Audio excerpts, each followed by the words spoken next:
tu as déjà fait une requête SQL dans une boucle? Oui? Assassin!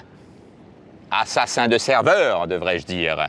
T'as pas honte? Faire une requête SQL dans une boucle? Une requête SQL, c'est quelque chose de presque magique. Quand tu crées une requête SQL, le SGBD lui-même, quand tu lui demandes sélectionne-moi les noms de toutes les personnes qui ont moins de 50 ans par exemple, tu lui donnes concrètement cette instruction. C'est vraiment autre chose qu'un langage de programmation classique qu'on a l'habitude de voir où là, on lui donne les étapes de ce qu'on veut faire. Non, dans le SQL, on ne donne pas d'étapes. On lui dit l'objectif que l'on veut atteindre, ce qui est déjà pas mal en soi. Et en fonction de cet objectif et en fonction du système de gestion de base de données derrière, de sa performance, du type de table, etc., il se débrouille pour lui-même faire ses petites micro-boucles, ses petites conditions. Il se débrouille très bien, mieux que toi et moi. Ta requête SQL, tu la fous dans une boucle qui tourne 1 million de fois.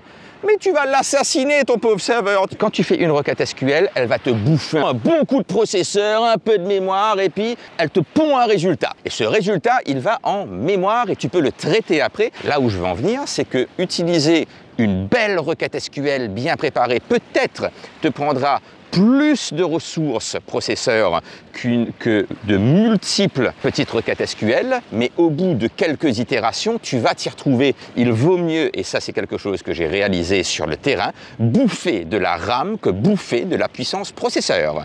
Bouffer de la puissance processeur, c'est critique. La puissance de calcul coûte cher. La puissance de calcul est quelque chose de difficilement malléable, beaucoup plus difficilement malléable que la mémoire RAM. Autrement dit, si un jour tu vois que tu as une requête SQL dans une boucle, c'est que tu as fait une connerie quelque part, fort probablement, sauf exception. Je ne parle pas d'une succession, par exemple, de 3 requêtes SQL que tu viens segmenter pour une raison soit d'optimisation, ou soit vraiment que tu t'en sens pas au point de vue logique, ou alors que la requête SQL que tu vas faire va te prendre beaucoup plus de ressources à concaténer une succession de 3 requêtes SQL plutôt qu'une seule requête SQL. Non, non, non, 3 requêtes SQL, 4, 5, 6, 10 d'affilée, ce n'est pas un problème. C'est une requête SQL dans une boucle qui pose un problème. Sachant que je parle d'une boucle, pas sur 5, une boucle sur n, en complexité n. Alors, n'en parlons pas si tu as une complexité O de n carré par exemple, tu flingues ton serveur. Peut-être que tu auras des milliers de requêtes à 0,1 seconde qui vont tourner dans une boucle et qui du coup vont t'amener à plusieurs secondes. Alors que si tu avais fait une requête qui, au lieu de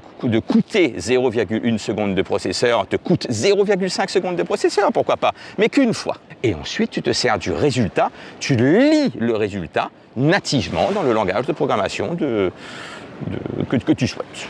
Voilà. Quand vous faites de la programmation dans la vraie vie, pensez que votre programme est fait pour être exécuté. Exécuté sur quoi? Sur des serveurs. Qui ont quoi? Qui ont des processeurs et de la mémoire. Et si tu me trouves à un moment donné dans ton code source ou que tu vois un de tes collègues qui dans son code source a une requête SQL qui se situe à l'intérieur d'une boucle, tu le traites de hitman, d'assassin. Je pense que pour le next, on va parler des formes normales, de la violation des formes normales. Oui, je te permettrai de violer des formes normales en t'octroyant le droit de redonder les données, c'est-à-dire d'utiliser plus de mémoire, alors qu'en théorie, c'est pas bien, en redondant tes données de table plutôt que de faire des jointures de table qui sont très consommatrices de ressources processeurs. Mais on en parle une autre fois. Sur ce, je te dis à bientôt. Et si t'es pas technicien et t'es resté jusque-là...